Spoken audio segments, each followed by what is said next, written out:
What does this switch do? Oops. Hi everyone, in this video I will show you how I made my control panel. Just like my backdrop, I agonized over how to install my toggle switches, my Zephyr, the auxiliary switch for my lights, etc. Do I cut into the fascia? Do I hide them under the layout? Do I make a freestanding control box or attach one to the layout? Or do I procrastinate, put it off, move again, start all over, and then worry about it later? Here are the 3 steps I took to make my control box. Step 1. Buy materials. I went to Home Depot and bought some pine wood. I made sure the lumber was not free and had minimal warping. Step 2. Have a plan. I did some measuring and came up with a reasonable size box that wouldn't get in the way and hopefully blend in with the layout. I decided to go with a mailbox type structure, meaning the back would be taller than the front, meaning the control panel would be slanted, meaning I would have to cut slants in the wood with a handsaw. Which brings me to step 3. Ask a friend who actually knows what they're doing with access to power tools, because the only things I can build properly are from IKEA.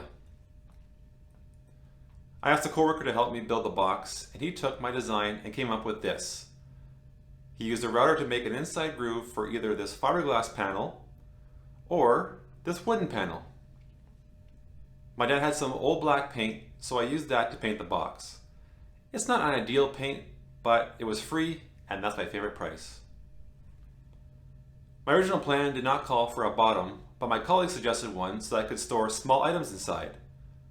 I used Gorilla wood glue to attach the bottom and waited a few hours for it to dry.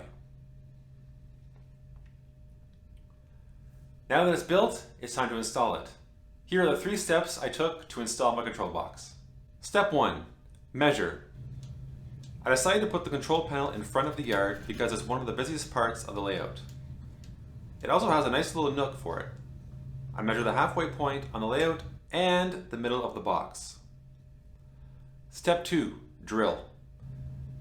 I matched up the center points and drilled in 2 wood screws, making sure they were long enough to reach past the fascia and into the benchwork.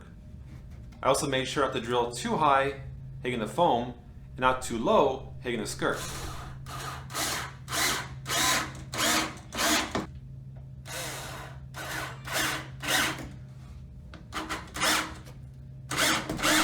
I was prepared to put in more screws, but it's pretty secure with 2, and this won't have a lot of weight on it. Next, it was time to drill a hole big enough for wire access. I used a 3/8 drill bit. Wait! There's a support beam under the layout that runs perpendicular to the control box. It's not a huge deal if I hit it, but I just want to avoid making unnecessary holes if I can help it.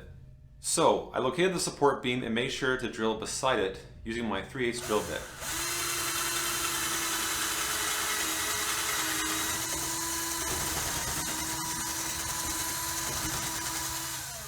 And now that I pre-drilled, I can drill a bigger hole using this guy.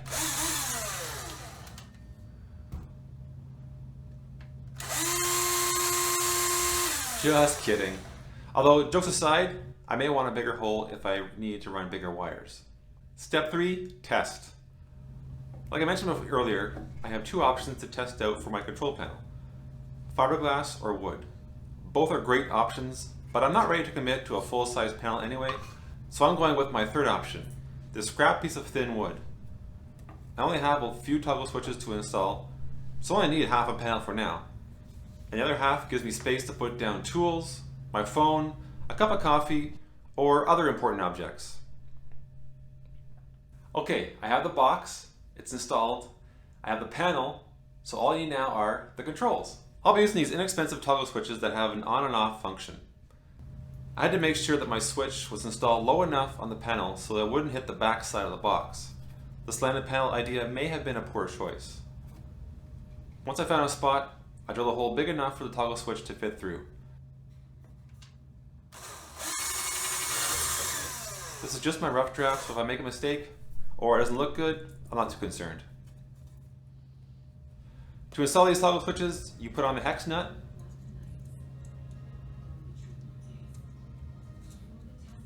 put the switch through the hole, then the faceplate, then the washer, then finally the second hex nut.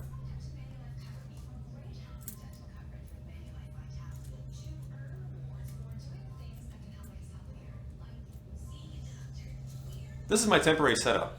Or who knows, if it works out, I might keep it this way. It turns out the Zephyr fits nicely on the other half. I ended up making my wires hole bigger to accommodate the power cord. I've installed 3 toggle switches and the auxiliary switch for my Woodland Scenic lights. Nothing is wired yet, but stay tuned for that video coming out soon. There are a lot of videos out there on how to make a control panel. The problem is, everyone has different needs. So my only advice to you is, take your time, think about future expansion, and if you can, make a rough draft. Thank you so much for watching. Until next time, take care. Okay, wires are hooked up. Let's see what happens when I...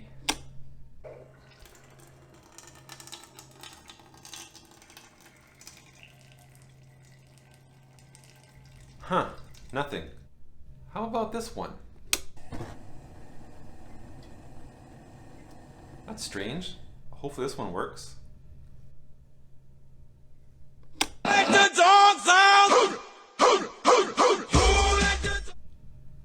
What is going on with this thing?